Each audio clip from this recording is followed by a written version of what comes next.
เซนทารีฟอก20 ปีภูมิใจเสนอมาเวลโอ้ยจะไม่เจ็บแขนแท้เนาะเฮ็ดจังไดดีล่ะบ่มีหมอแถวนี้นะ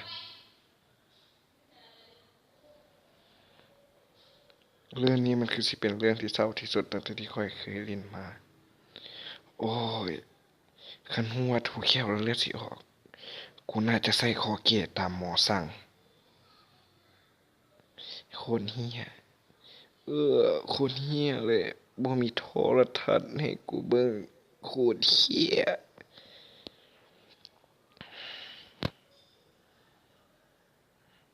เจ้าแม่นไผไหนล่ะเฮ้ยมินมีของเจ้าอีหลีวะกูทันปั๊มมึงตอนใดมีธงยางบ่มีไปไสลุงไปตลาดเสาละบักหล่าโลแกนมันฮอดเวลาแล้วทนเด้อลุงทางมันบ่ค่อยดีปานใด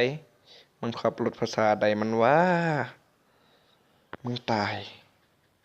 โคตรหนักเลยเหี้ย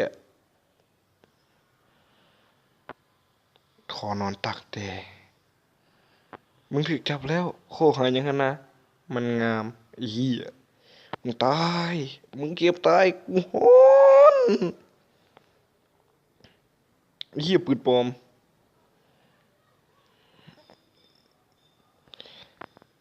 ในที่สุดมันก็จบลงแล้วแต่มึงสิ่งหนึ่งที่ข้อยเสียใจหลายมันแม่นหยังล่ะลุงข้อยตายตอนท้ายโลแกนเดือน3มาวันนี้ที่ IMAX